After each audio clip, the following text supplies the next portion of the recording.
Senior Day. This afternoon, we want to take a few minutes to pay tribute to two special young women who have been an integral part of our program in the last 4 years.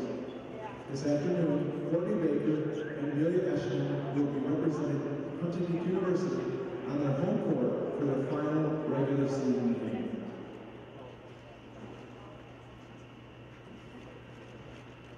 First, Courtney Baker.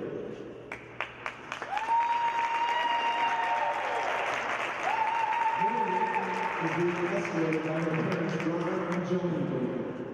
Courtney began making important contributions to the program immediately as a freshman in her role as sixth man. Throughout her first 2 seasons, she used her quickness and defensive prowess to provide a spark off the bench for the team. As a junior, she moved into the starting lineup as our point guard and played a pivotal role in helping lead a young team to the NAIA National Tournament for the 4th time in 6 years.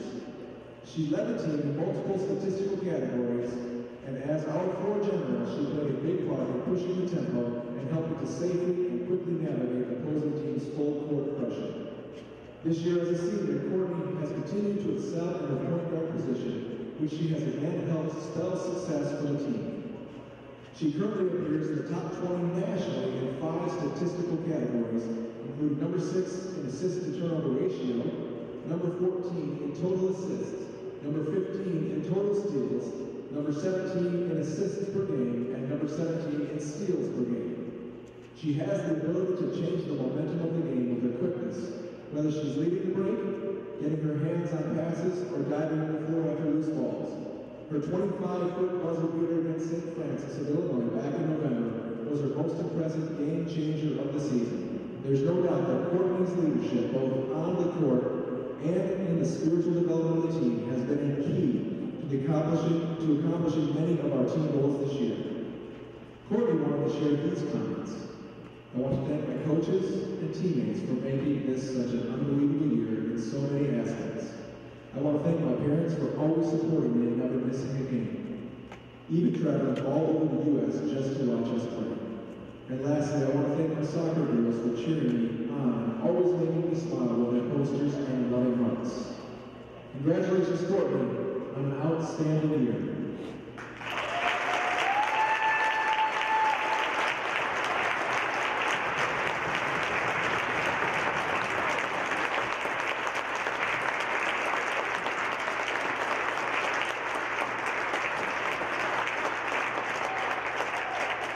And now we would like to recognize Amelia Eshman. Amelia is being escorted by her parents, Mike and Christine Eshman. Amelia had her freshman season cut short with an injury, but returned as a sophomore, eager to continue working on improving her game. She played 24 games her second year and gained a lot of valuable experience. The amount of progress that Amelia made between her sophomore and junior seasons was phenomenal. It was easy to see that the proverbial light had turned on and her confidence had escalated. Amelia's development played a big part in last season's success. She played in every game and provided a spark off the bench at both ends of the floor. She had the 3rd best field goal percentage on the team and was 2nd in blocked shots. One of the most memorable moments of her career came when she banked in a layup at the buzzer to beat Grace in double overtime. This year, as a senior, Amelia has saved her best for last. She again has played an important role as our 6th man, providing another offensive weapon and solid defense in the paint. A great example of her impact was her 10-point performance off the bench in our win over Indiana Wesleyan on February 4th. Throughout her career, Amelia has grown in her faith and has, especially as a senior, helped lead the team with her servant heart. Amelia wanted to share these comments.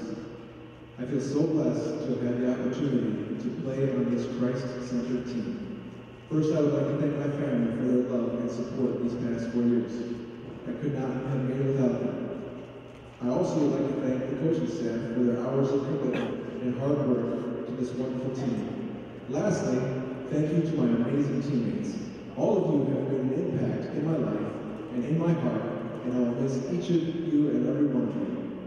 Thank you for making my senior season the best. Congratulations, Amelia, on an outstanding career.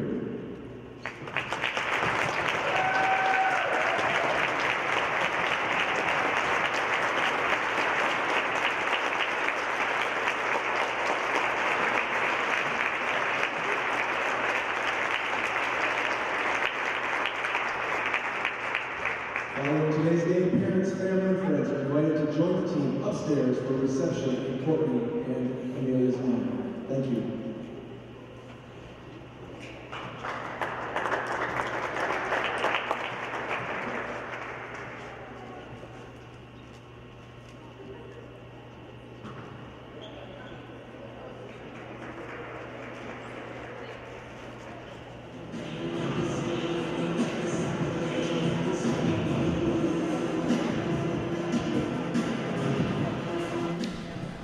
Hello and welcome inside Platt Arena as today the 22nd ranked Huntington University Foresters take on the Trojans of Taylor University High. Folks, I'm Victor McCarty alongside, as always throughout the season, my partner Logan Hunt. Logan, today is going to be a slobber knocker, I tell you what, but first off, I'd like to apologize for our last broadcast. We were having technical issues with YouTube.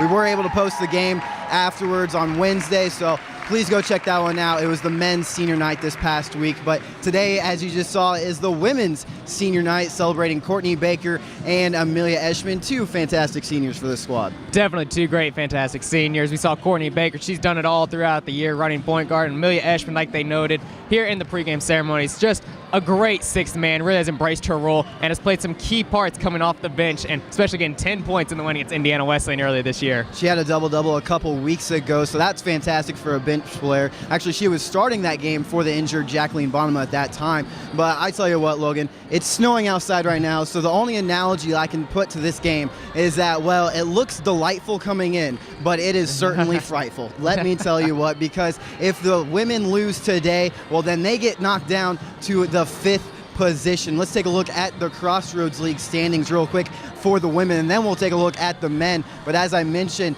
Huntington sitting snap dab right in the middle over Goshen and Taylor. No worries about Goshen because Huntington has beat Goshen both times this prior year, but Taylor beat Huntington earlier this year. 56-79 was that game for Taylor, so that was a doozy, a surprise to all of us. So who knows if Taylor can come out and surprise us once more. And then taking a look at the guys, well, Indiana Wesleyan at the top once more, St. Francis, Bethel, Grace, they're all pretty much locked in, so to speak. But the one that we're looking at is, again, Huntington. It's a different scenario. Whereas the girls are playing for home court advantage here today, the guys are just playing to get into the tournament next week. If they are to lose over down in Taylor here today, and I hope they had safe travels, excuse me, down to get to Taylor. But if they lose today and Spring Arbor beats Mount Vernon, well, then Spring Arbor jumps up to that 8th position. And then if both teams lose, Spring Arbor again keeps that 8th position. So a very important day here today. Definitely important basketball day for the Foresters. Like you mentioned, the ladies trying to lock in that home court advantage. We know that is deadly when it comes to Crossroads League play. You always want to have the home court advantage, have the home crowd to your back, and not a big deal if the Foresters were to lose. They are still in the tournament, but you really do want that home court advantage. And for the guys, they're playing to get into the Crossroads League tournament. It's been a tough rebuilding year for them. A lot of young talent with sophomores and freshmen. We've seen Dan Wool, Derek Heinen really take over the team. They need a win down in Taylor, and we'll try to keep you updated on that. We will indeed. Again, their game is at 3, and I'll try to keep you updated on other games going on around the league here today. And again, the women, they've struggled the past couple of games. Last week here at home, they lost, surprisingly, to Grace. And then this past week, St. Francis got their revenge. So they've kind of put themselves in this position of wanting home court advantage next week. Definitely the Foresters want this home court advantage. Losing twice to Grace, very uncharacteristic of the Lady Foresters. Losing at St. Francis, not a bad loss. St. Francis, obviously the reigning national champs, and got their revenge, as you mentioned. Not much you can do about that, but the Foresters really need to get their intensity back, need to come here. It's senior night, really come out and have a great game. Senior night here in Platt Arena for Courtney Baker and Amelia Eschman. Speaking of them, well, let's take a look to get to know the women's basketball team.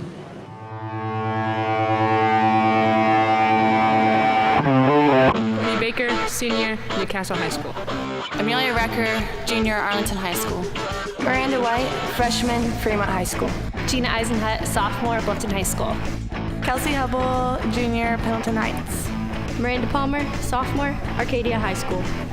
Brooke Yoder, freshman, Westview High School. Jacqueline Bonema, junior, Ileana Christian. Alexis Rockwell, freshman, Belmont High School.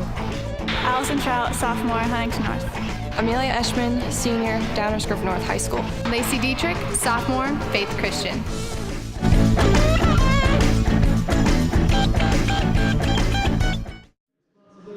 Once more, I'm Victor McCarty alongside my partner in crime, Logan Hunt. We'll take a break here for the prayer before the game and the national anthem, and be right back here inside Platt Arena for the starting lineups. Which our athletes may participate, our officials may work, and you, the spectator, may enjoy. Also, a reminder that tobacco use is not permitted on the Huntington University campus.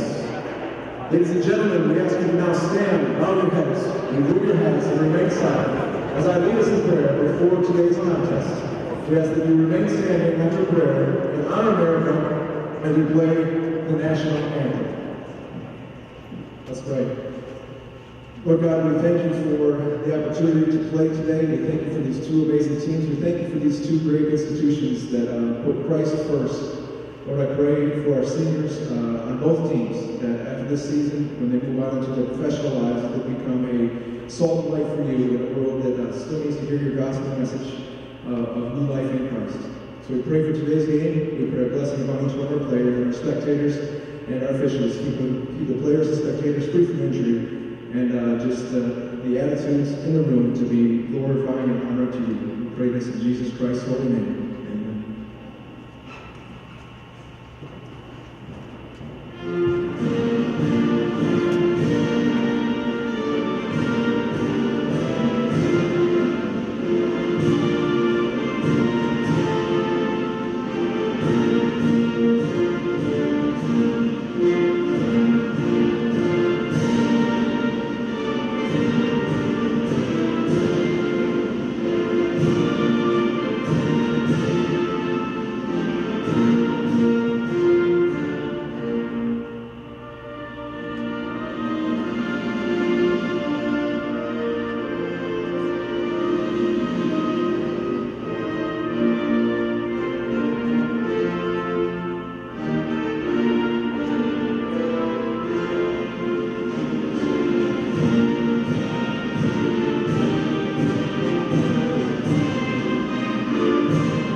And now, the starting lineups for this afternoon's competition. First, for the visiting Trojans from Taylor University.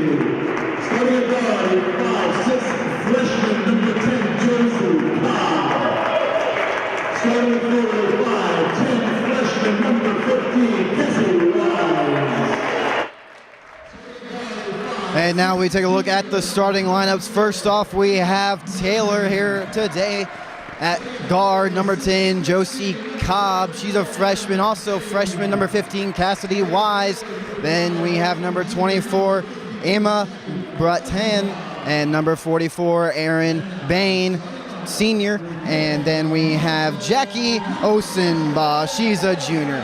Now taking a look at the starting lineup for the Huntington University Foresters. 22nd ranked in the nation. We have number 2, Miranda Palmer. Number 3, Kelsey Hubble. Number 4, Courtney Baker, one half of the seniors today.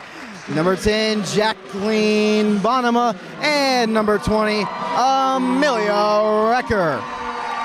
Going to be an exciting lineup here from the Foresters, sticking with the starting 5. They look poised and ready to go. And it's going to be the front line of the Foresters with Bonema and Recker. They're going to have to take on Wise and Osenbaugh for the Trojans. It's going to be interesting to see who can penetrate the paint more.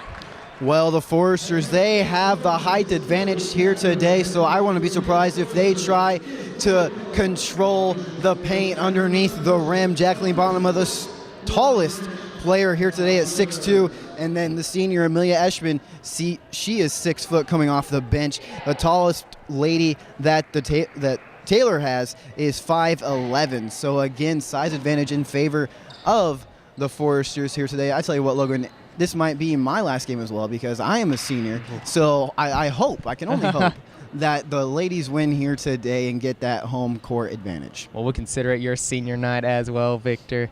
It's a shame you can't get called out here inside Platt Arena, but hey, we'll give you a shout out here on FDN Sports. I can speak for all of us. You've done a lot, and we're appreciative of it. I appreciate that. My partner in crime. It's going to be Bonema and Wise to tip off. Last time these two teams met, Trojans got the 79-56 victory, but it's Palmer winning the tip and going to start it out for the Foresters. Baker with the ball up top, hand off to Hubble. Man-to-man defense, Hubble driving in, up for two, not there. Bonema with the offensive board, back out to Recker for two, not there. Bonema with the tip in. As I mentioned, the size advantage is in favor of the Foresters here today, and they just showcased that with Bonema and Recker working well together. Bain with it, she's gonna throw it down low to Wise. Wise draws the double team, tipped away by Palmer. Palmer gonna go all the way up for two, and that's good. Miranda Palmer out in front running. You think the Foresters might have redemption in mind here today, Logan? Definitely have redemption. After losing by over 20 points, they definitely want to come back here. It's the big game. They want that fourth spot in the Crossroads League tournament. They're here to play. You can feel the intensity. Wise posting up on Bonema on the low block. Gonna go to work, right hook. Bonema gonna get called for the foul. Well, the past couple games, Palmer, Hubble, Baker, usually the reliant starting five for the Foresters, they have had some trouble, so it's good for them to get off to a great start here today. Wise, 74% free throw shooter, able to hit the first, get the first points on the board for the Trojans. 1 minute into the ball game, as Wise hitting the second as well. Baker to bring it up court for the Foresters. Baker, a tremendous athlete for the Foresters, a three-sport collegiate athlete, just amazing. Palmer with the ball. She'll get it to Baker. Baker in the corner to Hubble. Hubble driving baseline, dish to Bonema. 10 on the shot clock, back to Hubble. Hubble drive in, throwing to Bonema. Bonema just handling it, 5 on the shot clock. Palmer with it down low. She'll go up, she gets it blocked by Wise. Weiss bringing it the other way, 3-on-2 fast break. She'll go all the way for two. That's no good. And then going off the hands of Bonema and out of bounds. It was a great job by the Taylor defense, holding strong and making the Foresters run the clock down. And then opposite end of the court, Baker gets her hand on it, and Bonema forces it out of bounds. Taylor possession. Also, nice job there by Bonema, the big running the floor. As we see Weiss popping along too. That's just a bit to the left, no good. But Bain right there with the board. She'll get it down to Bratton, who'll get up for two. Well, Bratton looking like Taylor's version of Courtney Baker, just threading the needle. I've looked for that to escalate throughout today's game. Recker with the ball down low on Wise. She'll try to throw it back out, stolen by Bratton. Bratton pushing it up court. She'll go down to Cobb. Cobb gonna pull it back out. Ozenbaugh going to the ground in the paint, losing her footing, no call. Bratton with the ball on the near side. Back to Cobb in the corner. Cobb working it down low to Bratton. Out. That will be Bing throwing up the miss, and the Foresters bringing it the other way. I like this game of patience that Taylor is playing thus far. They've tied up the game at 4 with just about 17 minutes to go. Kelsey Hubble now with high arching shot, and that one jumps around the rim and bounces in. Foresters back on top by 2. Man-to-man defense from the Foresters. Both teams going traditional. Wise with it, throws it down low to Ozenbaugh for 2, and that's good. Well, this time around, the Trojans had the size advantage as number 52 is 5'11" over the 5'5" Courtney Baker. Good job with that matchup. Baker with the ball up top. Gets it to Palmer. Palmer looking to go down to Bonema. Instead, she'll get a screen up top. Palmer out to Hubble. 10 on the shot clock. Hubble getting her pass stolen away by Wise. Wise dishing up to Cobb for 2, and that's good on the fast break. Well, that was an easy steal and 2 points for the Trojans. I would like to see the Foresters just moving about more on the crowd. They look very content where they are on the court. Just have to have communication and more movement. Palmer has the ball up top, mismatch with Bain on her. She'll try to drive in and is fouled. Foul will be on Bratton. That'll be Taylor's first foul and Bratton's first. 1 foul each for both of these squads thus far. Hubble inbounding to Palmer. Palmer gets to Hubble in the corner. Hubble with the pump fake, step back. Driving in, dish to Bonema. Bonema can't quite handle it, goes up, misses, gets her own rebound, misses again, and it'll be Bain getting the board. Well, that was a crazy shot unto itself, just not able to finish. Ozenbaugh with the mid-range, and that's good in transition. Well, all of a sudden, the Trojans have built this 4-point lead as we should be coming about to the media timeout here soon. Hubble popping the three, splish, splash, Kelsey Hubble. As soon as I saw her get into position, I knew I just had to shut up and let her do her work with that high arching shot that we have known to love throughout the year. Kelsey Hubble shooting 43% behind the three-point line on the year. And now it'll be Bonema getting called for her second foul, pushing Wise. And this will bring us to our first media timeout with the Trojans leading the Foresters 10-9 inside Platt Arena.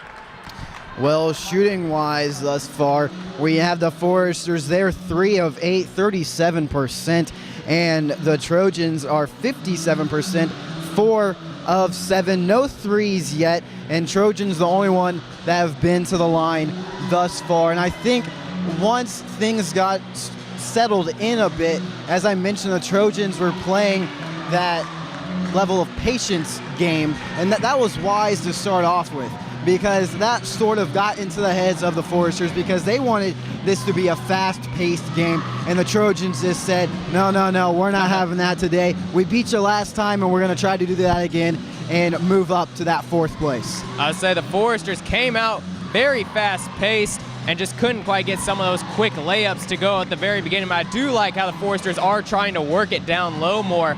We've seen the Trojans taking away the baseline backdoor cuts, and that's something the Foresters are going to have to adjust to. Media timeout brought to you by the Huntingtonian, our newspaper affiliate here on Huntington University's campus. You can follow them on Twitter at Huntingtonian. Their latest issue will be hitting the stands at the end of February. Coming out of the timeout, it's going to be Amelia Eschman in for Jacqueline Bonema, who just picked up her second foul. Also, we'll see Taylor Degenkolb into the ball game for Ozenbaugh. And off the inbound will be Cobb shooting the three and drilling it for Taylor. A quick catch and release for the Trojans, now 13-9. Palmer with the ball up top, gets it to Recker. Recker, top of the key, handoff to Hubble. Hubble trying to go to work on Cobb, to no avail. Baker with the ball, 10 on the shot clock. We could see them trying to make something happen underneath the basket, but the Trojan defense not allowing that to happen. Palmer got to take a shot, and with 1 second to go, able to get some 2 points on the board for the Foresters. Wise getting the pass, getting it blocked from behind by Eschman. Recker coming up with the rebound, gets it to Baker. Baker pushing the ball up court for 2, no good. Long rebound goes to Wise. A little too strong by the senior Courtney Baker, but speaking of the other senior, Eschman, I really looked for her to come out of the gate being explosive. We just saw her do a great job on defense. We see Bratton trying to go to work on Palmer, picks up her dribble, now gets it to Cobb. 5 on the shot clock, Cobb going to Wise. Wise dish out to Degenkolb, she'll miss the 3. Recker with the board. An ill-advised shot by the Trojans, but they put themselves in that position.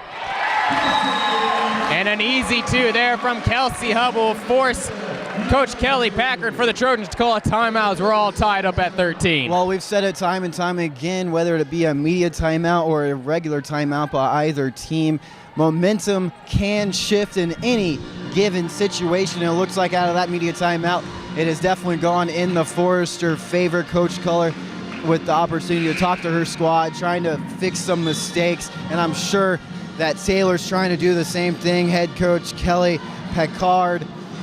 Again, I got to say, I don't want to overuse this word, Logan, but from the beginning, I knew this was going to be a slobber knocker, and we're tied at 13 right now with 13:37 left to go. Both teams wanting home court advantage when it comes to the Crossroads League tournament. We've seen it so far. This has just the feeling of a tournament game. Cobb will bring it up court out of the timeout for the Trojans. Bratton with the ball on the near side. Goes up top to Bain. Bain out to Cobb for three, just short. Baker with a nice box out to get the rebound. Great job by Baker realizing where she was and where the ball was going to be placed, getting the rebound for the Foresters. Let's see if they can take another lead here. Palmer driving in, nearly loses the ball, throws it to Recker, can't quite handle it. Weiss with another steal.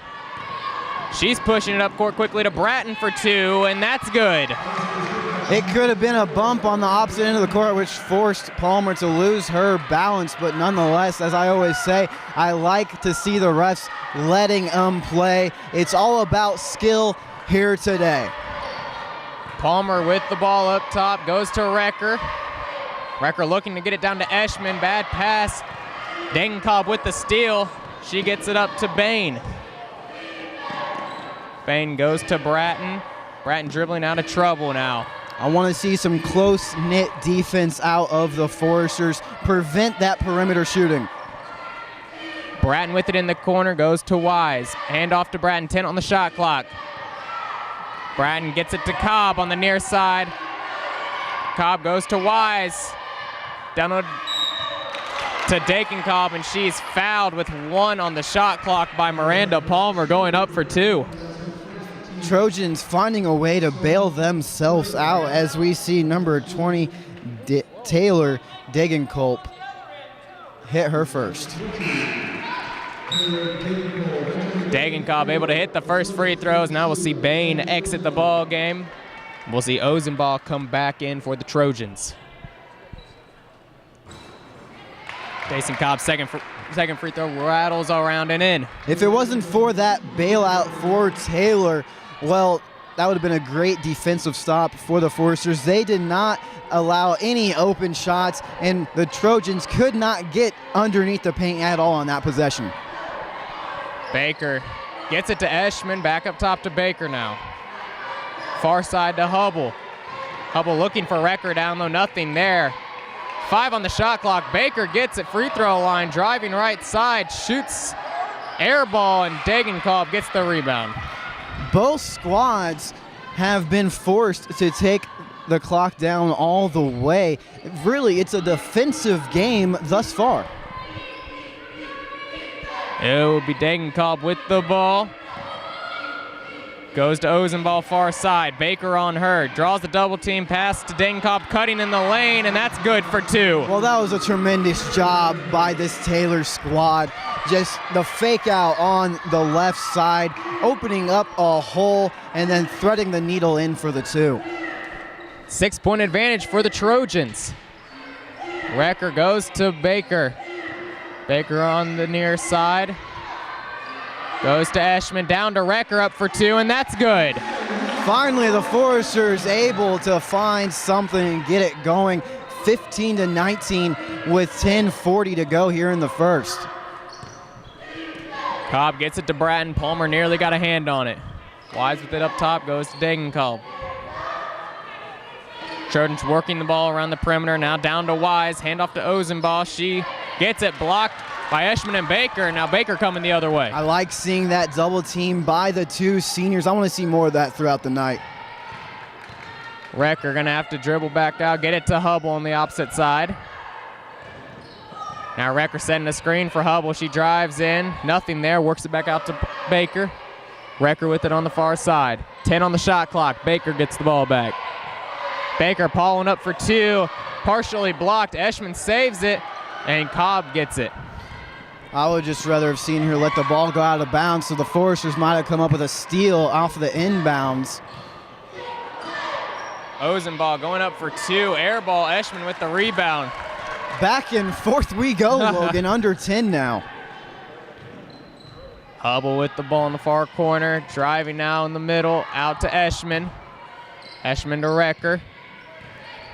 I really want to see either Palmer or Hubble get themselves alone in one of the corner pockets on their own island, because that's really where they're able to advance. Wise with another steal and misses the breakaway layup.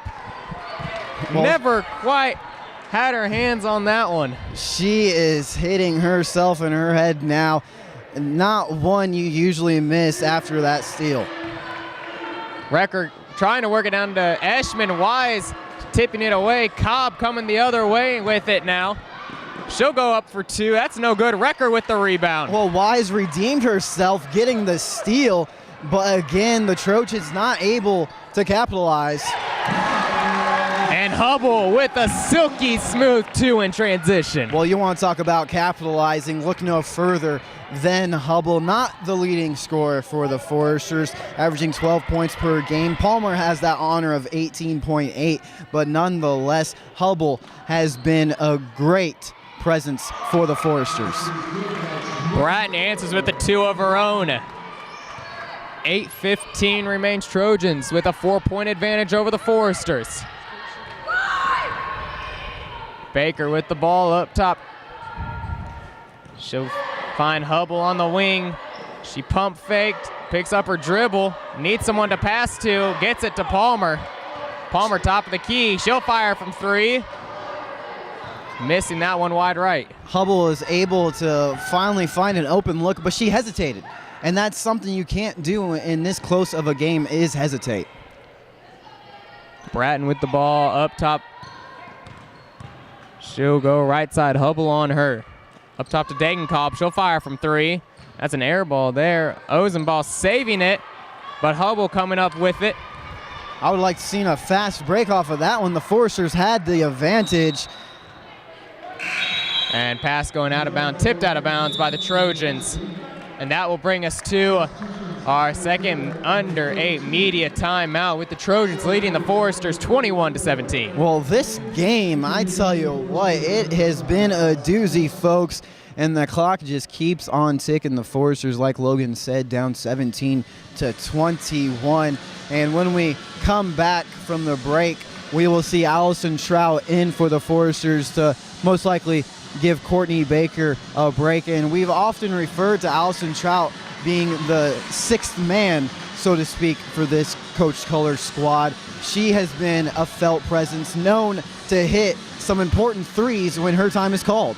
Definitely, she has been able to. Her and Eschman done a great job getting points off the bench for the Foresters. And it's been interesting, Victor, that we've seen we're over the halfway point in this half. And Huntington only with 3 fouls, Taylor with 1. The clock's been running, not too much stoppage of play. It's been high tempo scoring the ball, and we've seen a lot of points coming in the paint. Media timeout brought to you by our cohorts here at the Forester Digital Network, FDN News. You can follow them on Twitter at FDN_news. They just released their new episode this past week. We know that FDN News does a great job. They've won a few awards at the INRB conference challenge. They've pulled off some good first place victories, so you gotta like what the FDN network is able to do. Well, we look to win some awards ourselves in this coming week, Logan, as we'll be heading to Nashville. Well, on cue, Victor, Allison Trout coming in and drilling the 3. Her ear must have been red hot listening into what we said. Again, Foresters know how to rise to the occasion when their time is called. Bain gonna pop along too. Not there. Baker with the rebound. We saw Trout come in for Palmer on that last timeout. She has the ball now. Bain on her. She'll throw back up to Baker. Hubble with it. She'll go left side. Try to work it down low to Recker. Not there. Degenkolb with the steal. She'll get it to Cobb. Well, the Trojans defense could see right through that play. A great job intercepting the pass and capitalizing now on offense. 3-point lead for the Trojans. Bain with a nice lefty hook there in the lane. Not much you can do if you're Eschman. Trout with the ball. She goes up top to Hubble. Hubble out to Baker. Finds Trout top of the key. Handoff back to Baker. Working it to Recker. Recker driving left side up for two. No good. Wade with the rebound. Recker fought her way to underneath the basket, but number 32, Wade did not allow that. You see Degenkolb with the miss. Wade gets it. She gets it to Ozenball, who would drill Wade, the long two again. Wade helping out on both ends of the court, offensively and defensively. This Trojan squad is really clicking thus far here in Platte Arena. Recker with the ball in the elbow, gets it down to Hubble. Hubble finds Eschman, out to Trout. She'll shoot another three, and that one going over the backboard and out of bounds. I mentioned in the pregame as well as at the beginning of the game, I would like to see the Foresters own the rim and capitalize underneath the basket. But right there, the Trojans again doing a tremendous job of preventing that to happen, trapping the Foresters and having to force it out, and the miss. Richardson and Bratton in for the Trojans. As now we'll see Ozenball shooting another mid-range, and that's good over Courtney Baker. Baker getting overzealous, getting caught off guard. Trojans now with a 7-point lead.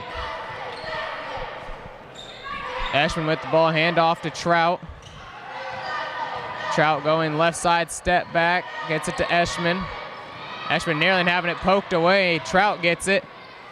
Gets caught in the lane, throws out to Baker. Baker shooting a long two, and that's good.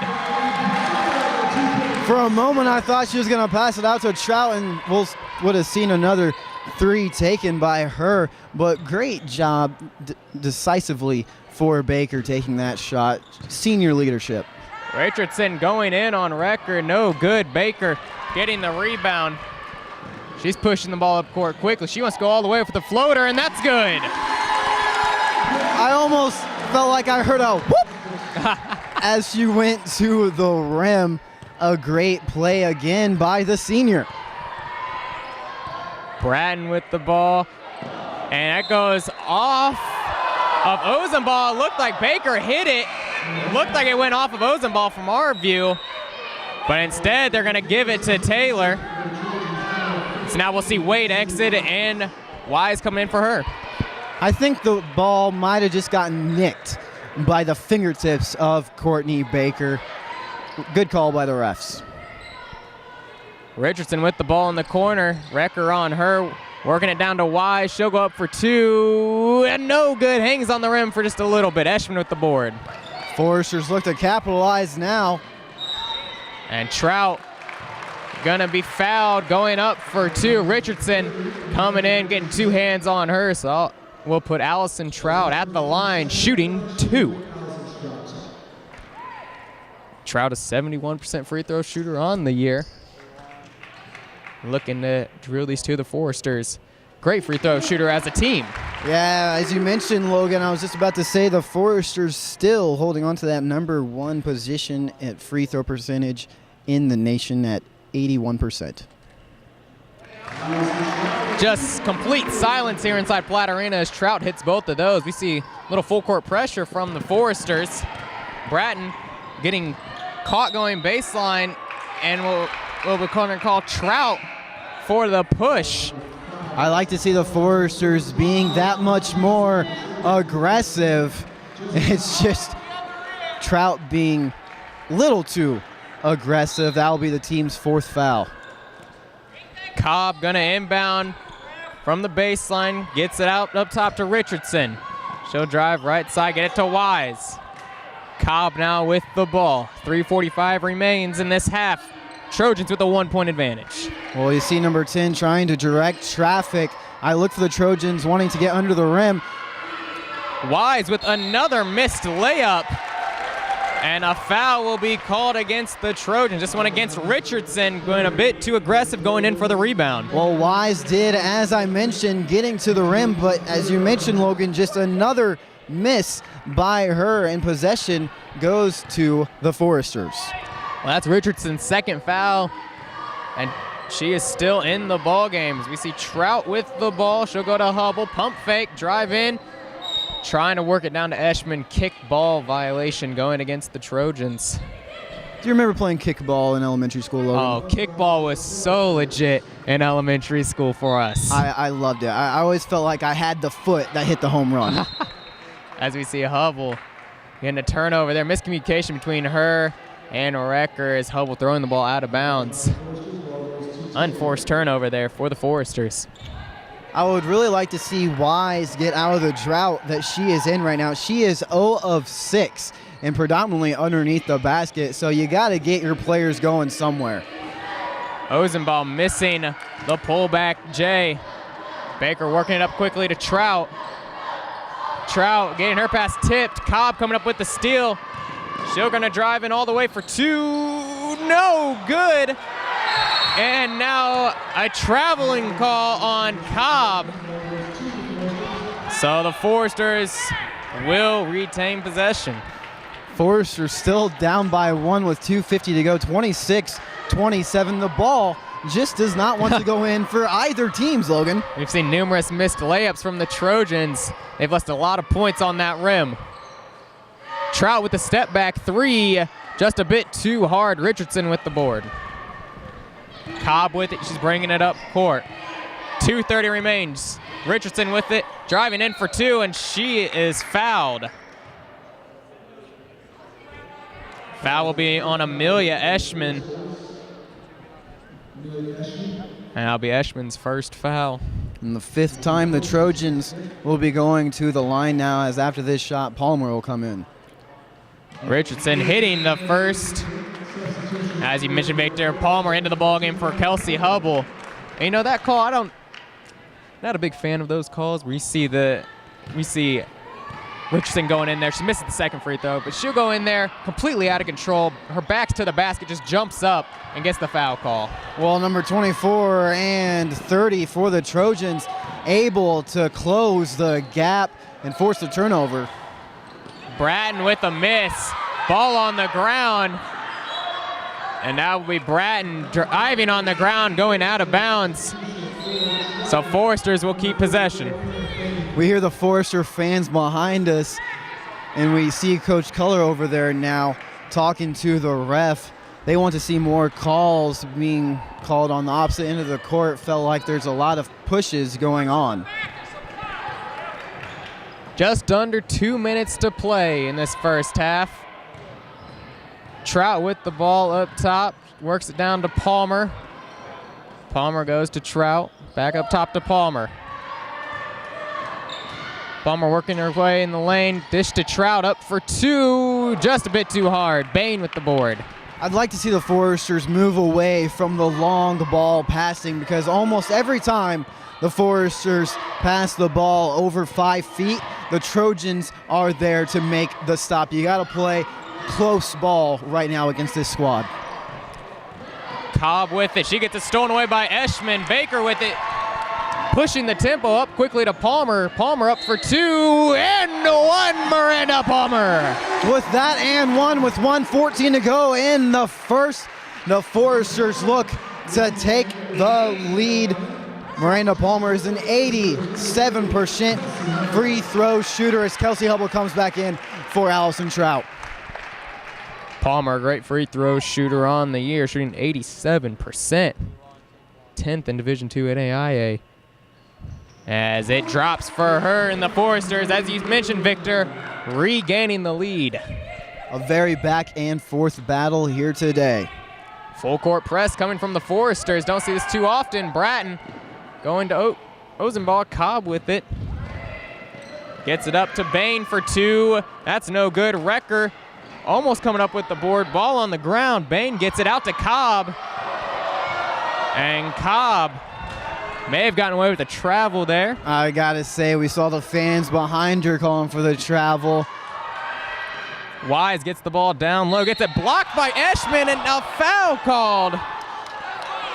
Well, I do not agree with that call, Logan. It looks like Eshman got all ball.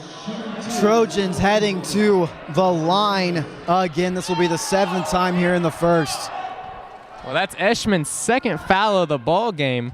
Wise hitting the first, so Eshman with 2 fouls and Bonomo with 2 fouls. The 2 centers for the Foresters with 2 fouls apiece and a bit of foul trouble. That's not a good situation, especially when you have the height advantage.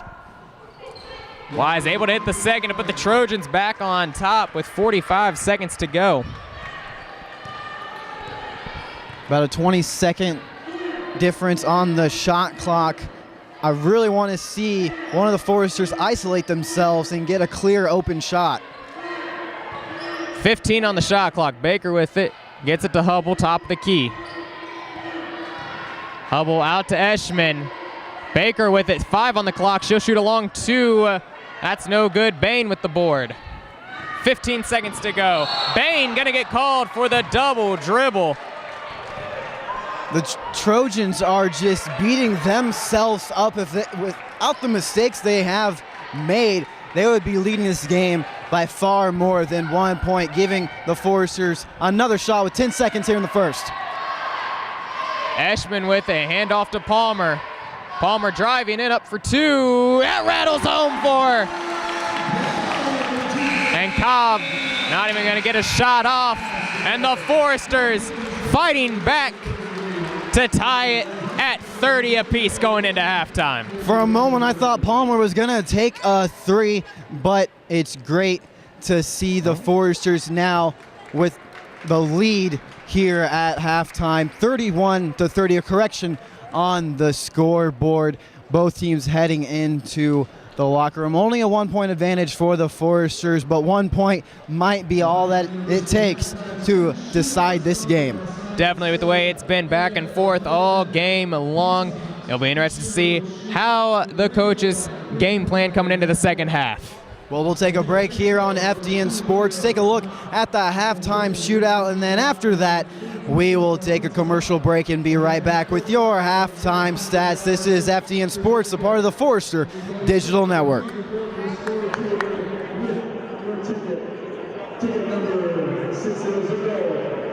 472. 472. Ticket number 480.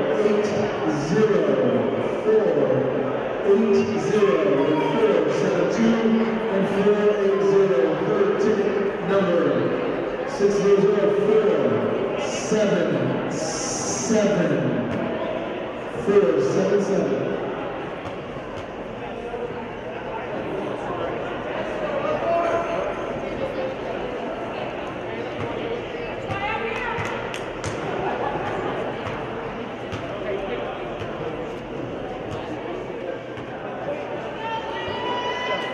Still looking for ticket number 480. Still looking for ticket 480. 480 is going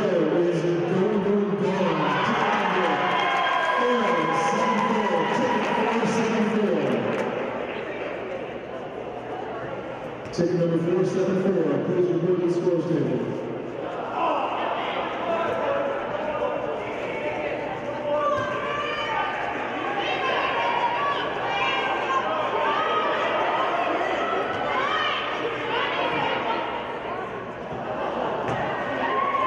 Looking for ticket number 474. If you want 474, please report to the scores table.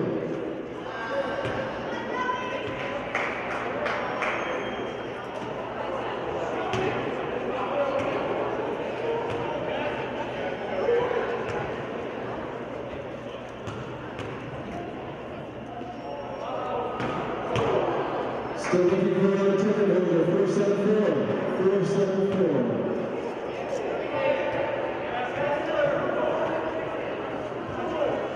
Ticket number 466, 466, 466, 459. Anybody with guts, stand up and walk over. We got a Canadian.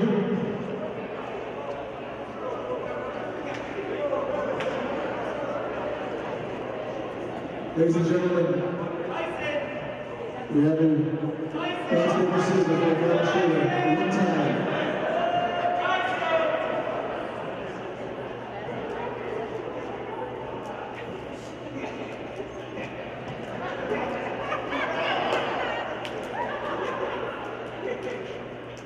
Halftime entertainment is brought to you by Huntington University Soccer Team. Are you kidding me?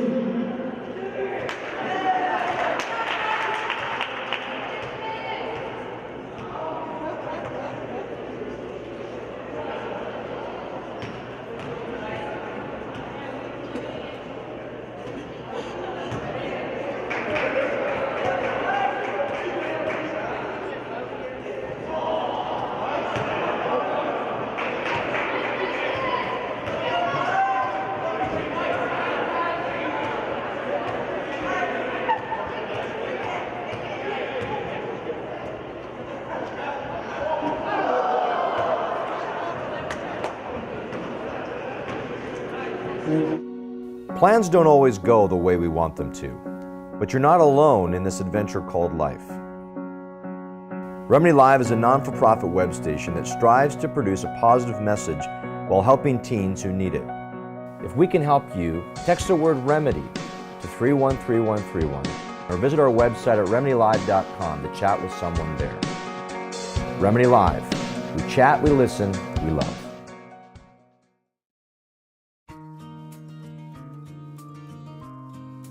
At Lakeview Middle School, I'm a 7th grade language arts teacher. I primarily teach 12, 13, and sometimes 14-year-olds reading and writing. One of the unique things about the teacher education program at Huntington University is the relationships that are developed between the faculty and students. They are super thoughtful people. They want to be a part of your life. They want to, be your mentor and help you through this process of becoming the best teacher that you could possibly be.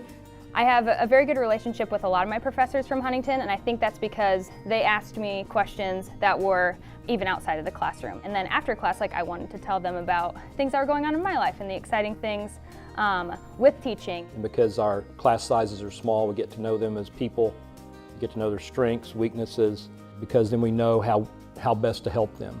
And it also simply makes the whole experience a lot more enjoyable. I still use a lot of the activities I learned with them with my students today. And so it was really helpful to have that time with them and especially those conversations with them. I think that Huntington prepared me incredibly well for the teaching position I have now. From the beginning of when I started at Huntington, I felt like it was a place where I was able to grow as an individual as well as in the intended profession that I wanted to be in now. We actually have a number of elementary and middle school and secondary programs. Each person that comes through the elementary program gets at least a couple of different certifications. And then we have secondary or high school programs in the typical content areas like history education, English education, biology education, chemistry education. Yes, you're going to be exhausted, and yes, you're going to stay up crazy late writing lesson plans and making bulletin boards and curriculum and activities, but get excited that this is going to prepare you very well for your future. I was able to figure out, even if I'm in a public school setting, how I can demonstrate my faith and show that I am a Christian without explicitly saying it. And I think that Huntington really allowed me to develop a deeper understanding of what my faith was, and so that way I'm able to express my faith to the students in a public school setting. And I do not think that I would be able to take on this role of a teacher if I had not had the structure and the support and the love from the departments and the professors at Huntington. And I'm happy to say we have a very good success rate. Over the past 5 or 6 years, we've had within 6 months of graduation, we tend to average about a 90% employment rate. I have been completely blessed by it, by the professors, by all the hands-on experience they've given us, and I feel pretty prepared now, which is a great feeling.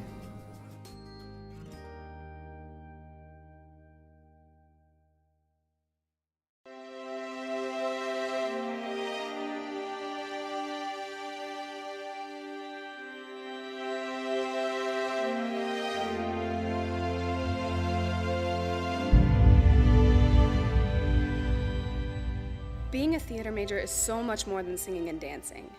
It's about telling a story with your performance. It's about engaging with the audience. When I put on my dancing shoes, I feel a rush. Suddenly, all the pain and sweat from rehearsals is worth it. Theater demands a lot from a person, what with the long days, exhausting practices, and sore body parts. However, it's got a lot of rewards. Like when I'm getting ready for a performance in front of my boudoir, it hits me. With every stroke of makeup I put on, I realize that there is no place I'd rather be. Making an audience come alive through our acting, dancing, and singing is an irreplaceable feeling. Being a theater major is a thrilling experience that comes with emotions and excitement. It is during practices that bonds grow stronger.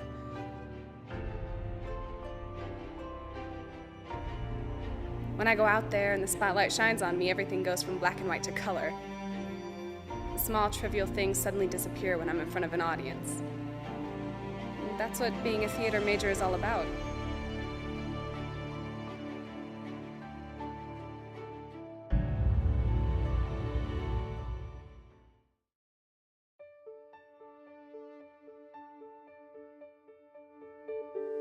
I'm Mike Wanis. I'm the Academic Dean at Huntington University. We are very excited about the Institute for Agricultural Studies and for the new program in agribusiness. Agriculture in Indiana is huge. It's a huge part of the economy. There's a lot of people involved. There's so many different levels of participation, from farming all the way up, through all the different kinds of agribusiness. And with our Christian mission, I think that we can bring a unique contribution in that area, because we can look at agriculture and we can look at agribusiness not just as how can we maximize profits, but how are we being good stewards of God's creation? How are we serving humanity through agriculture? So how can we do that and think about issues of sustainability, issues of justice, and not just about the bottom line?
Hi folks, and welcome back here to a slobber knocker inside Platt Arena. 22nd ranked Huntington University Foresters 31 to Taylor University Trojans 30, and the score definitely reflects how this game has gone. It has been a close matchup. First off, I'd also like to say I hope everyone's traveling safe out there. The snow was coming down as we walked in, and I don't know if it's gotten worse out there, but as the night creeps upon us, it's never good, a snow and night combination. But nonetheless, back to this matchup, we see Allison Trout there, Jacqueline Bonema. She has 2 fouls. Trout has a 3. Foresters have been working well, moving the ball around, but not as well as they would like because they have 10 turnovers. Definitely the Foresters having some costly turnovers. It's coming off a great defense by Taylor. They're very pesky on their on-ball defense, very active hands, constantly all over the ball handler, and it's really caused these turnovers. I mean, a lot of those turnovers have been forced by Taylor. Taylor has been preventing scoring inside the paint. Foresters with 48% from the field, 37 for the Trojans, 100% from the line for Foresters, 87 for the Trojans. And looking down the line again, 10 turnovers for the Foresters, 5 for the Trojans, but 9 steals is the key differential for the Trojans. And really, if they would just be making their shots, their leading score wise is 0 of 6 from the line, and a lot of those have been easy layups.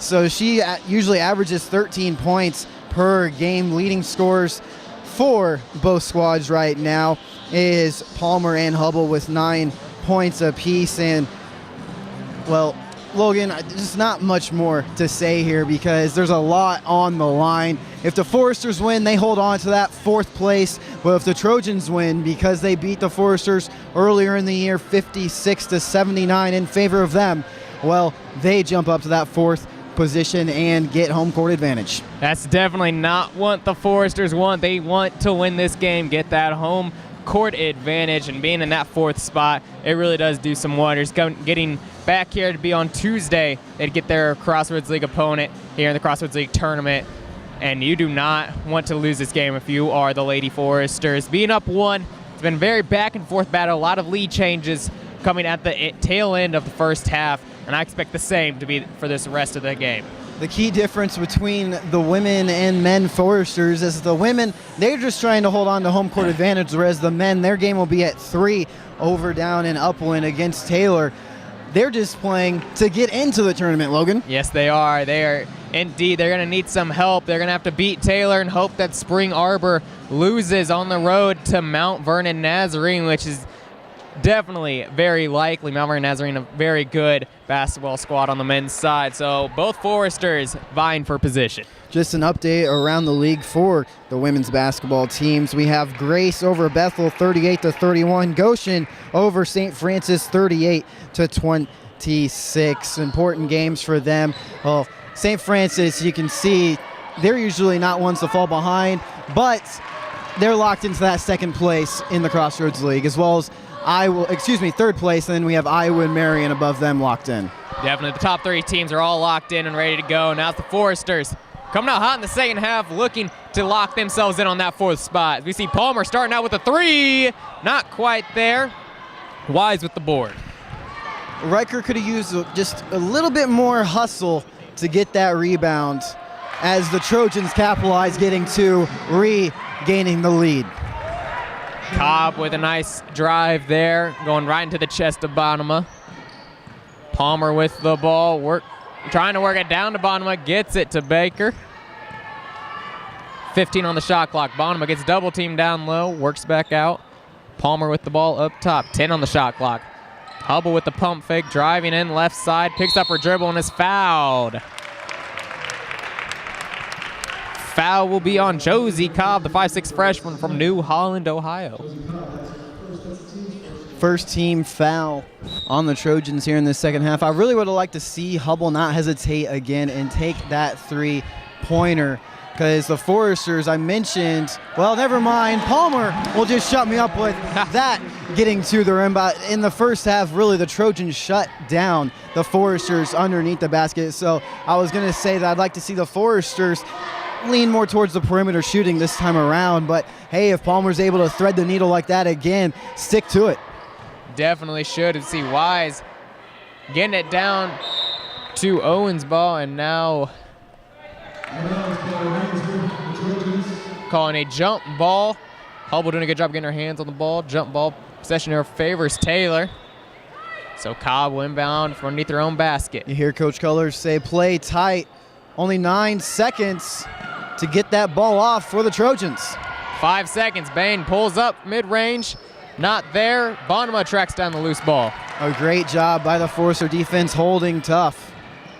Palmer going baseline, works out to Hubble for 3. Not quite there. And Bain gets the rebound.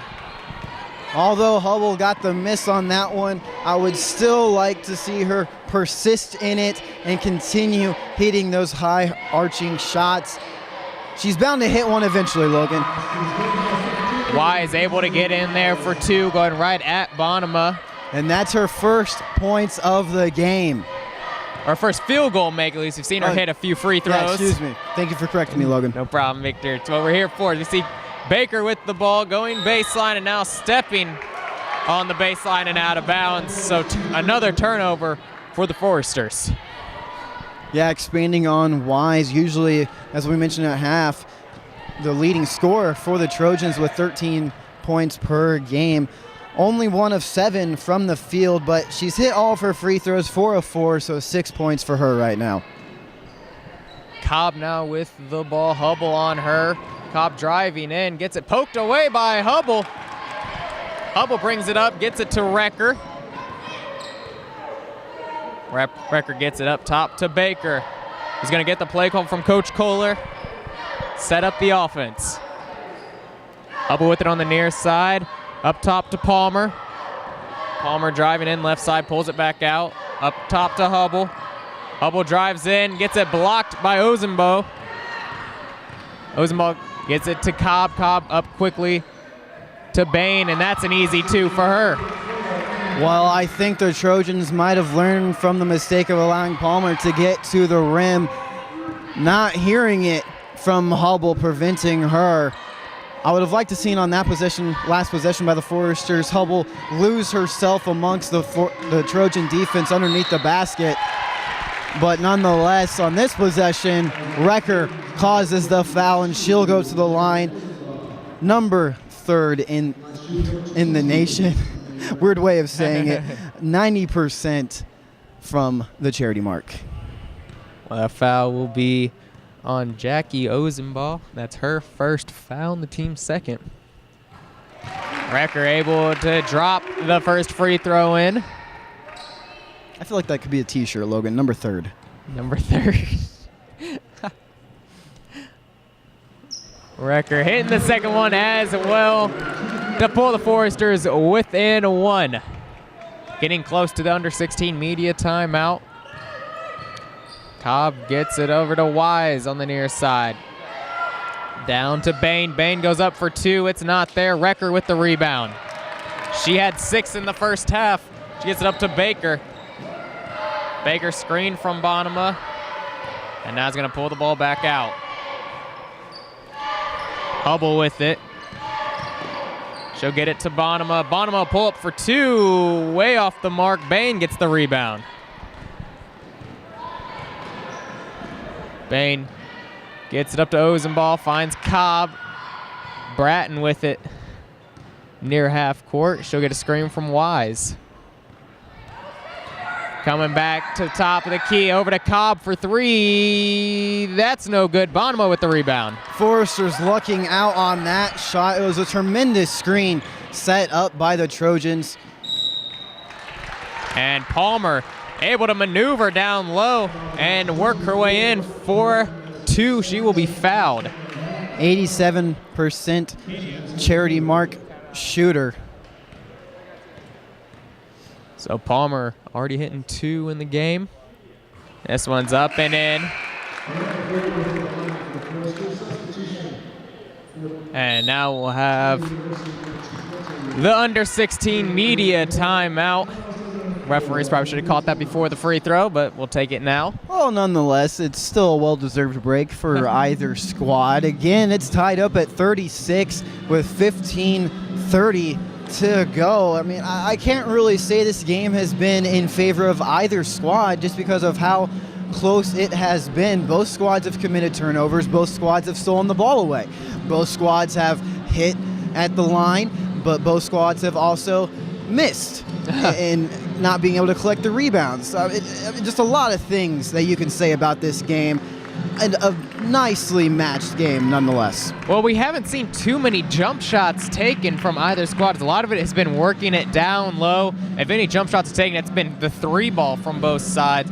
But it's been a lot of Wise and Ozenball really working down low, getting some backdoor screens for the Trojans to get in for easy 2. And I can't speak highly enough of Miranda Palmer and how she's able to really get her defender on her hip, turn the corner, and she is either getting 2 or getting fouled every time. Media Timeout brought to you by the newspaper affiliate here on Huntington University's campus, the Huntingtonian. You can follow them on Twitter at Huntingtonian, and their latest issue will be out at the end of the month. Coming out of the timeout, it will be Palmer at the line shooting one more. And speaking of Palmer, she has 12 points in the game right now. She is 5 of 8 from the field. Also, we will see Degenkolb come back into the ballgame for Bratton and the Trojans. 15:30 remains. Palmer, free throw rolls around and out. So we're going to stay tied at 36. Degenkolb with the ball up. Throws it cross court to Owensbow. She goes up for 2, miss. Bonema with the rebound. 3 Forester defenders there to stop her from getting those 2 points. Hubble driving baseline, kicks it to Palmer. Palmer going in the lane for 2. Lefty layup's good from Miranda Palmer. Again, Palmer is the only Forester that has been able to get underneath the rim, and both of those have come out of timeouts. Cobb with the ball driving in, and a travel call on Cobb. Shuffling her feet just a little bit. Looked like there was snow in the building the way she was gliding on the floor. Well, did you see that one play in the NCAA where the guy was going up for the easy layup and then just slips underneath the rim? You got to feel bad for that guy. That was the Arizona-Washington game, and Rondé Hollis-Jefferson hit a wet spot going up for the dunk, and just bad moment for him as now we're going to see a record called for the travel on the other end. Just nowhere to go. Good defense there from the Trojans.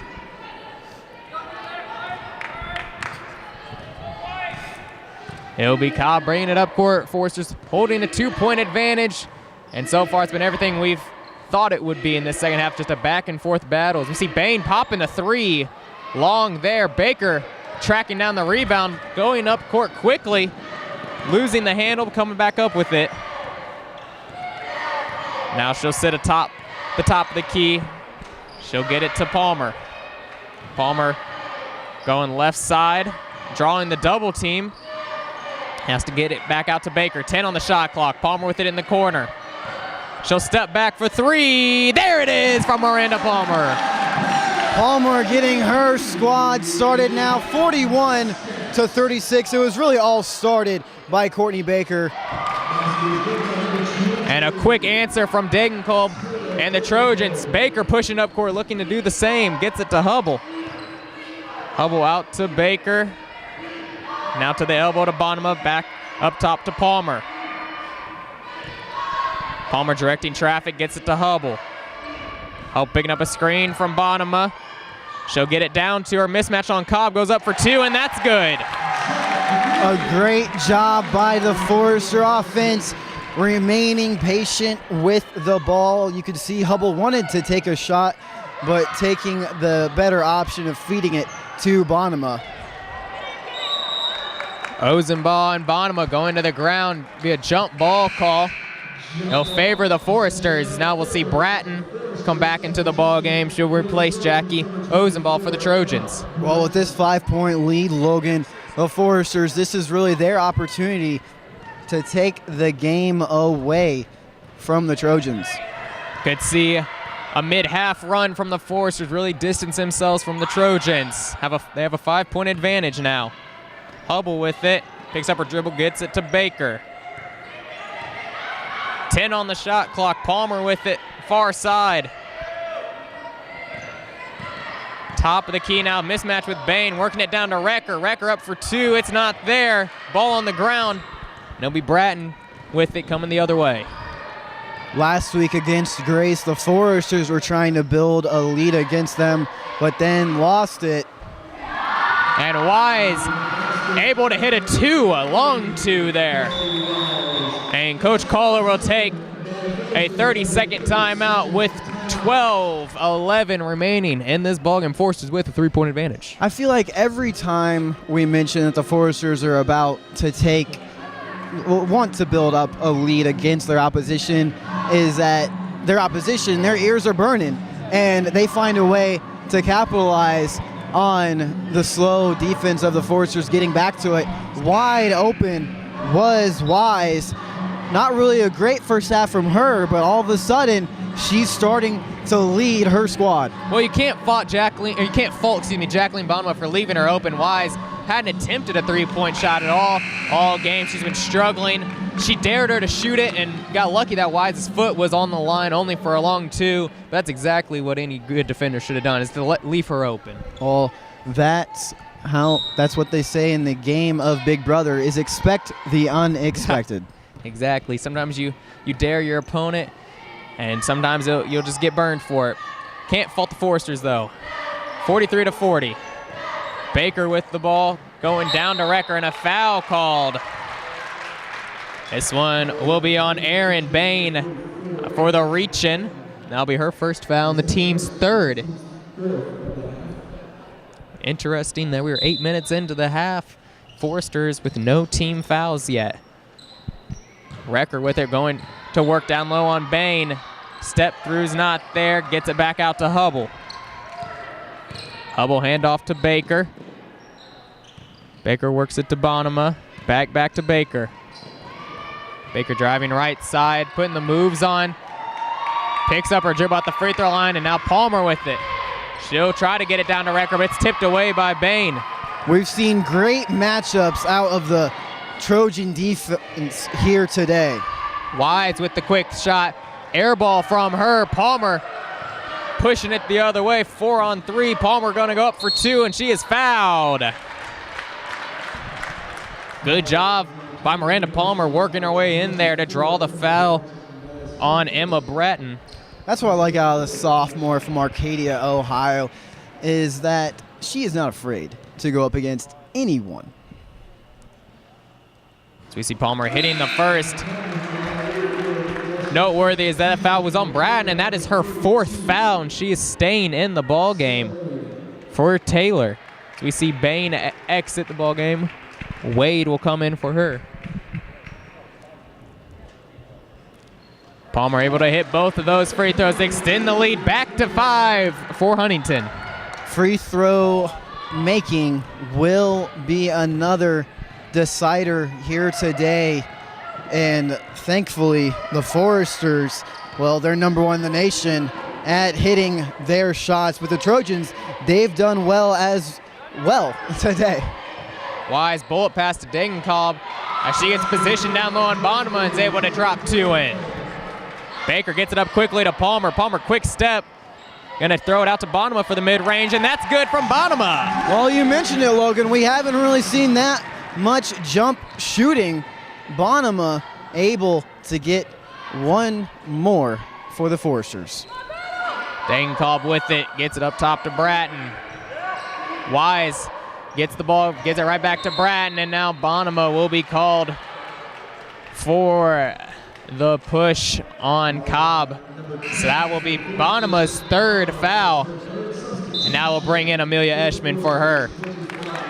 Heard Coach Culler talking to her senior as she walked out onto the court, just telling her to hold strong underneath the basket and outmaneuver your opponent. Cobb with the ball up top. It'll be Wade with it on the elbow. Hand off to Cobb, up for two. It's blocked by Recker. And a late foul call. This one will be on Amelia Eschman, and that's her third foul. So Bonema and Eschman both with 3 fouls. I don't quite know where that foul came from. Cobb able to hit the first free throw attempts for the Trojans. If there would have been a foul called, I would have believed it would have been on Recker, but Cobb missing the second one. Ball hit out of bounds by Eschman. So Trojans regaining possession. The opportunity now to extinguish the Foresters' lead to only to 2. Ozenball with it to inbound, fresh in the game for Bratton. She gets it to Wise. Wise right back down low. Ball stolen away by Eschman. She'll get it to Baker. Coach Kohler telling Baker to push. She gets it to Palmer. Palmer to Hubble. Hubble picks up her dribble, gets it to Palmer. Palmer between the legs, working in the lane, gonna have to work it back out and out of Baker. 10 on the shot clock. Hubble with it far side. Picks up a screen from Eschman. Hubble goes to Baker. Baker taking the long 3, and it's there! The senior! My jaw just about dropped to the table here because we do not often see Courtney Baker taking a 3. We've seen her take one earlier in the year where it won the game for him. But, hey, she's saying it's her senior day, and she wants to go lights out. Dagenkob with it, Palmer all over her. Works that to Wise for 3. Answer's not there. Recker with the rebound. And here comes Courtney Baker. You know, Victor, it's good to see the Foresters be on the other end of a long 3 at the end of the shot clock. We saw in the Grace matchup, Foresters got burned on some last-second ditch efforts by the Lancers that really cost them in the long run. I think they may have learned from that matchup against Grace, as well as facing the reigning champion St. Francis this past week, and got them really into the right mindset as Kelsey Hubble finds her way to the basket, and the Trojans will call a timeout. Forester fans are on their feet. 8:42 left in the game with the Foresters building up their lead. 52-43. Logan, what have the Foresters been able to do and prevent the Trojans from doing here in the second? Foresters done a great job preventing the ball to go down low, and they have. You've seen Palmer, Baker, Bonema, everyone getting on the ground, forcing turnovers from the Trojans. Then on the offensive end, Courtney Baker hitting a long 3. Hubble getting the scoop and score. Miranda Palmer's been going to work. It's been a full team effort from the Foresters. They've gone on this run to give themselves a 9-point lead. Last week against Grace, in the whole game, the Foresters only shot 32%. Thus far, the Foresters are 20 of 39, shooting 51% for the game. That is nothing but positive signs, as well as 25 rebounds, 22 from the defensive side of the ball. Can't count out the Trojans, though. They have 23 rebounds, 17 from the defensive side. And you look at it, I mean, the Foresters have 13 turnovers, Trojans have 10. The only difference now the Foresters have been able to build up, is that they're hitting their shots when it matters. Now the question's going to be for Taylor in this last 8 minutes and 40 seconds. How do you stop the Foresters, and who is it on your team that's going to step up and hit some big shots? We've seen Ozenball hit a few in the first half, big-time shots, and we'll see what Wise, if she can get herself going. It'll be Richardson checked back into the ball game for Wise. Interesting lineup from the Trojans. Cobb. You can hear a pin drop in Platt Arena as we start. And Richardson Trojans somehow getting that 2 to go. Excuse me, Victor. Oh, it's all right. Nice answer out of the timeout for the Trojans. It'll be Hubble with it, working it to Baker. Palmer with it. She'll throw this one away. Wade gets it, gonna get it to Cobb. Trojans running. Ozenball goes up for 2. No good, no foul, and Eschman ripping the ball away from Recker, getting that rebound. Well, Eschman, she doesn't have eyes in the back of her head. She didn't know who had control of the ball. She just knew that she wanted to get it for her team. You gotta like that fight out of the senior. Baker with the ball on the near side, going to work on Dagenkob up for 2. She is gonna get called for the charge. Richardson sliding over to draw that charge. That'll be Baker's first foul and the team's third.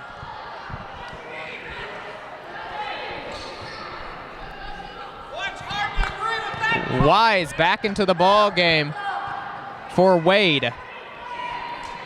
Wise with the ball, driving in on Eschman, dribbles it off her foot. Baker saves it, gets it to Recker. Well, that was some great connectitude, knowing where Baker's teammate was. Palmer going behind the back, gets it to Eschman. Eschman working it back to Palmer. Palmer driving in left hand. That's good from Miranda Palmer. Again, Palmer continues to find her way to the rim as she now has 21 points for the game. Ozenball taking the mid-range, and that's good. And you know, on that Palmer drive, it looked like Palmer may have had an and one there. No call from the referee, letting them play.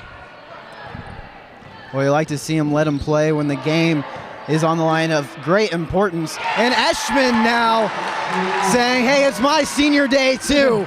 Give me some points. She's getting in that box score, coming up with a big-time play. Wise with it on the elbow, going to Richardson. Richardson driving in for two, and that's good. Nice drive there by the freshman Megan Richardson. You like to see the pace of the game continue to escalate as it progresses. Baker with a wide open lane, dribbles out of it. Goes to Hubble. Hubble back out to Baker. 10 on the shot clock. Baker going baseline, works it to Eschman from the elbow.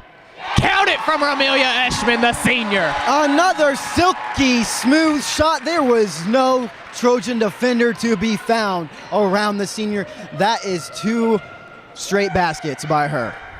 Wise going to take the three off the mark. Richardson trying to track it down. Instead, it's going to go out of bounds. And now we'll see Bain come in for Degenkolb. Also Wade in for Richardson. 5:52 remains. Foresters leading 58-49. And you like to see the Foresters, you see Kelsey Hubble, Amelia Eschman, they have smiles on their faces, and that is what you want out of your squad right now, having the right mindset. Positivity is key. Hubble with a step back, gonna airball that one. Trojans getting the ball back. And you know, it's been interesting. We haven't seen any Allison Trout in this second half. She did a great job in the first half, but it's been a 6-man rotation for Coach Kohler and the Foresters. Well, I think Coach Kohler is thinking that if it's not broken, don't fix it. And Bain able to come up with that rebound. Nice job by Wade to hit it out of the hands. Or excuse me, nice job of Wise to hit it out of Eschman's hand. It'll be Ozenbo with it. Gets it to Bain. 15 on the shot clock. Cross court to Ozenball. She'll pop for 2. That's no good. And now Wise getting called for the push-off on Courtney Baker. That was a blatant push. Refs calling it in favor of the Foresters. That is now the 6th team foul for the Trojans here in the second.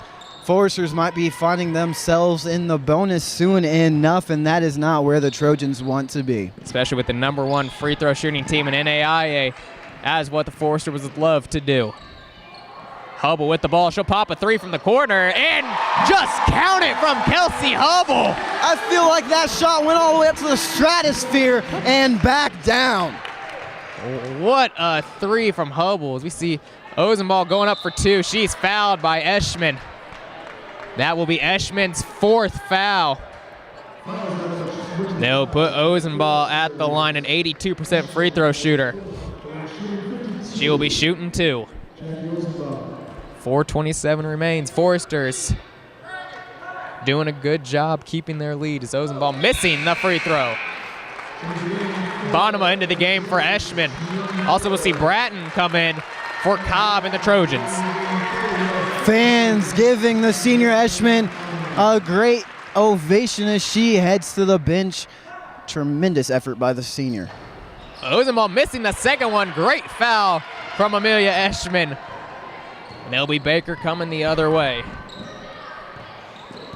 12-point advantage for the Foresters.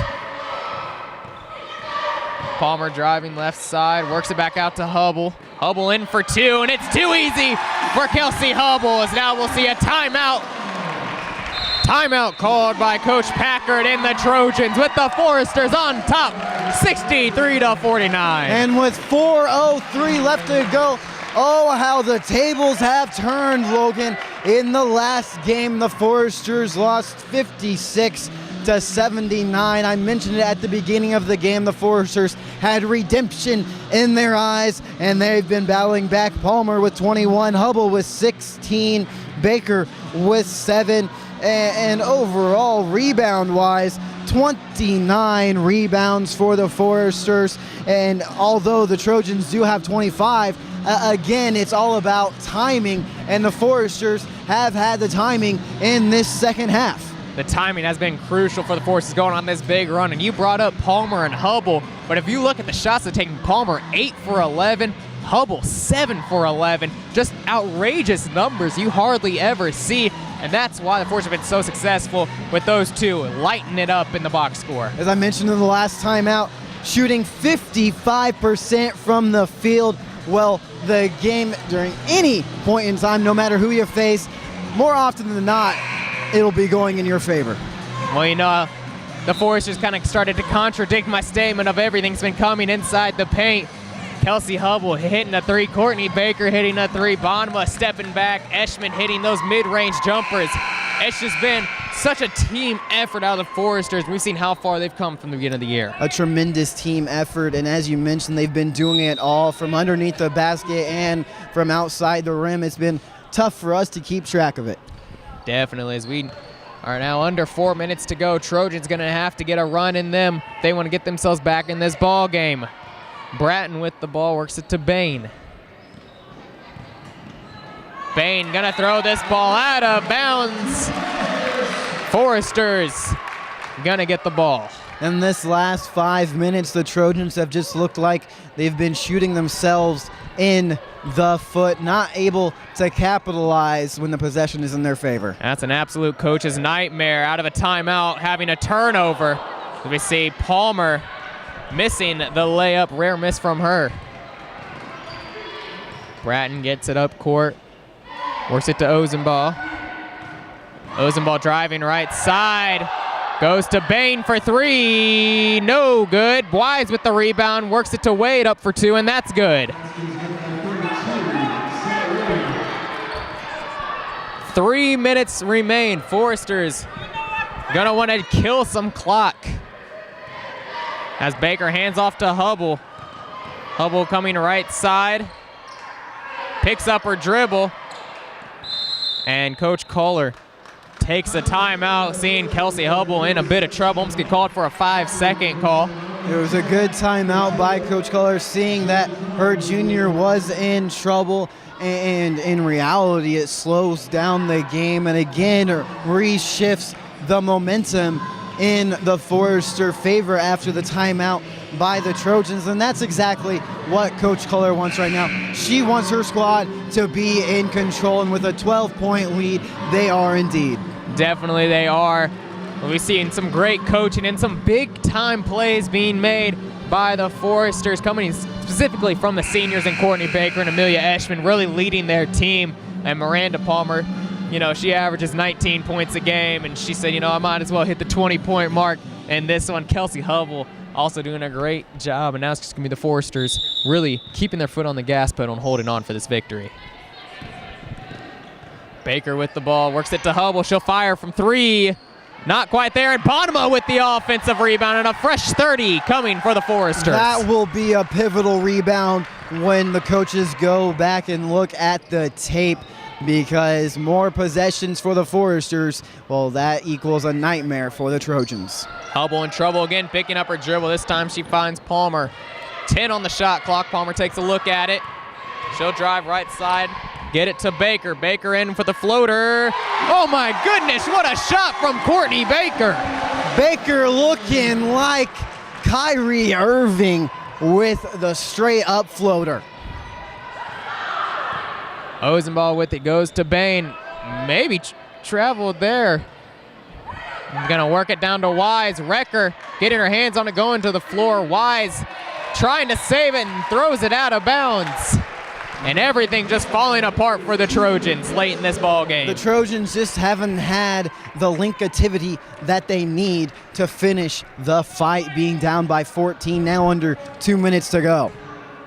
Well, you mentioned now this is almost complete opposite of what happened earlier in the year where Taylor took it to the Foresters, beating them 79-56. We see Palmer's three get blocked. This time the Foresters on the other end up by 14 as Wise can't handle the full court pass, and another turnover from the Trojans. I feel like the Trojans just in their huddles need to map out where they're going to be, because that is another straight turnover by the Trojans. It's like they don't know where their players are. Baker dribbling the life out of the basketball with 1:20 remaining, 15 on the shot clock. Recker getting the pass, gets it to Hubble.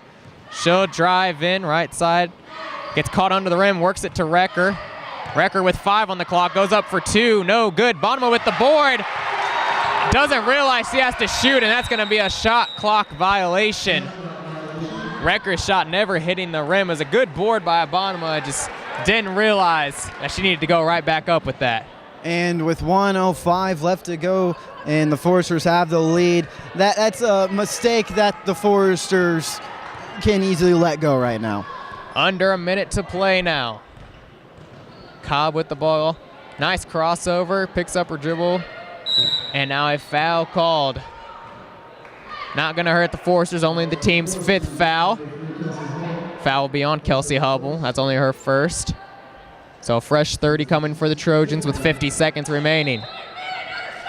Cobb inbounding. She works it to Ozenball. Cobb with it now in the corner. Dribbling to the top of the key, rolling right side. Picks up the dribble, Bonema on her. Gets it down to Ozenball. She works it to Wade for 2, and that's good. The Trojans have got to get some quick shots off. Letting the shot clock go down to 7 seconds is not going to will your team back into it. 30 seconds remain, about a 5-second differential between shot clock and game clock, so Foresters gonna have to get some shot off here. Recker with it, hands off to Palmer. Palmer gets it back to Baker. Baker driving right side. Picks up her dribble, throws up a floater, hits the rim.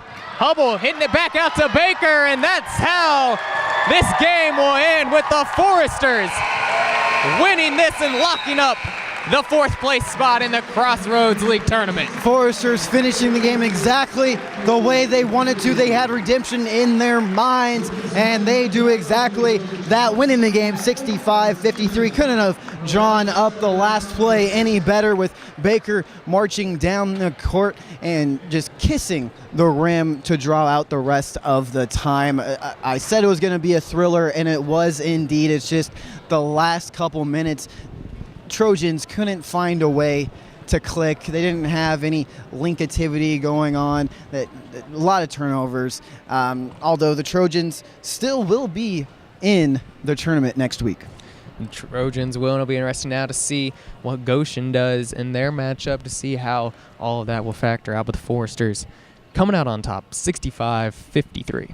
We'll take a break here on FDN Sports, a part of the Forester Digital Network, and be right back with your final stats, as well as an interview with Coach Color from our sideline reporter, Kelsey Cruz.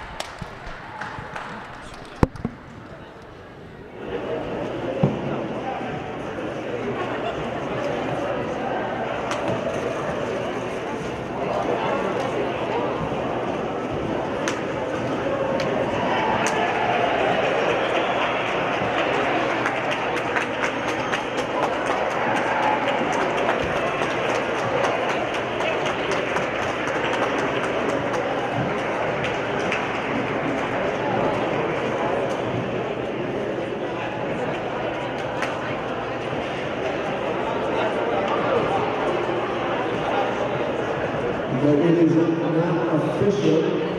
In all likelihood, Huntington University will host the first round of the Crossroads League tournament on Tuesday at 7 p.m. here at Huntington University. Not official, but look for Huntington University to host first round tournament action here on Tuesday at 7. Thank you, Joe Newberry, for your attention.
Hi folks, we're back here inside Platt Arena. Foresters, 22nd rank in the nation, getting the job done against the Trojans here today, 65-53. I've been Victor McCarty alongside my partner Logan Hunt. And Logan, what do you think contributed to the Foresters just pulling away in the second half? They really just started drilling shots. We saw Courtney Baker, Kelsey Hubble, Miranda Palmer all start hitting threes.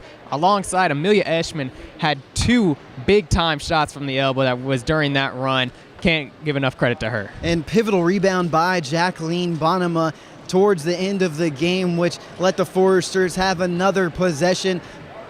Many more possessions for the Foresters at the end of the game than the Trojans, and that's not what you want when you're trying to claw back into it. Definitely.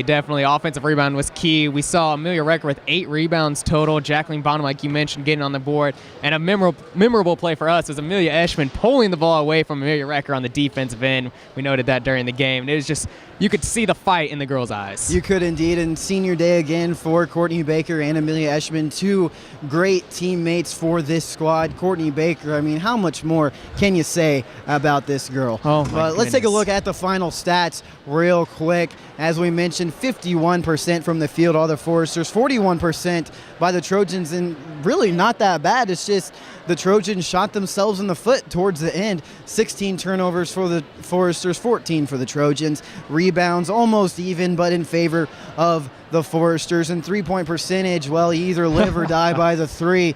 Trojans dying by the 3 today. They're able to get a few off in the first, but Kelsey Hubble shot up her Hubble Space Telescope shot and was really able to seal the deal for the Foresters. Definitely they were, and when you only go 1 for 11 from the three-point strike, I mean, the Trojans never had a chance. 0 for 5 in the second half. That really was during the run. They started panicking, throwing up some bad shots, and can't give enough credit to down low with Amelia Recker, Jacqueline Bono, and Amelia Eschman really just taking control of the paint on the offense and defensive end.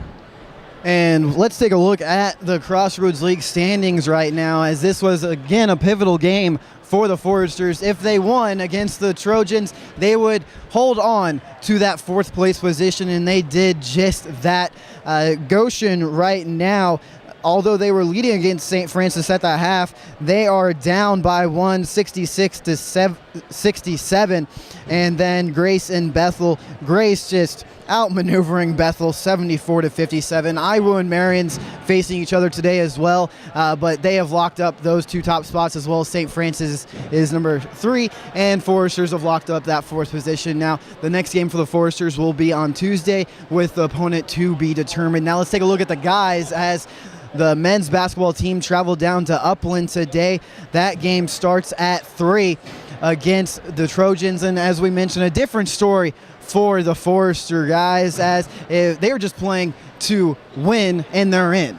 They have got to beat the Trojans here today, because if they don't and Spring Arbor loses again, if they win against Mount Vernon, then Spring Arbor catches up to the Foresters and takes that 8th place spot. And then if both squads lose, the Foresters and the Spring Arbor Cougars, well then the Cougars, they hop up to that 8th spot anyway. So a very pivotal day for the Crossroads League. Definitely is, and the men's side really looking to take it to Taylor, trying to sneak into that 8th spot. They'll have to face Indiana Wesleyan if they do, but just getting into the Crossroads League tournament is something you have to be proud of. And on the girls' side of it, the Forester is going to probably come out and they're going to have to face Goshen or possibly getting Taylor again on a rematch. That would be a lot of fun to watch. It would be a rematch with Taylor here on Tuesday. Well, the series is tied up 1-1 as the Foresters have the momentum now going into the tournament. We see Coach Culler now joining us here at Sideline. Hand things off to our Sideline reporter, Kelsey Cruz. Kels? Thanks, Victor. Coach Culler, first of all, congratulations on the win. It being senior night, Courtney Baker and Amelia Eschman, what can you say about them and what they've contributed to this program? Well, we're so happy to get a win for them today. They have been a major piece of our success, especially the last 2 years, years when we've been fairly young, and they have been part of the leadership of the team. And when you have quality leaders like them, that's what makes success happen. And I just give them a lot of credit. They have different roles on this team, but both of them have just embraced those roles and have done a great job of just doing whatever they've been asked to do for the good of the team. And I'm so proud of them. Absolutely. Now, the last time you guys played Taylor, it wasn't necessarily the best shooting night for you. Completely different story today. Your team shot 51% from the field. How important was it to knock down those shots in today's game?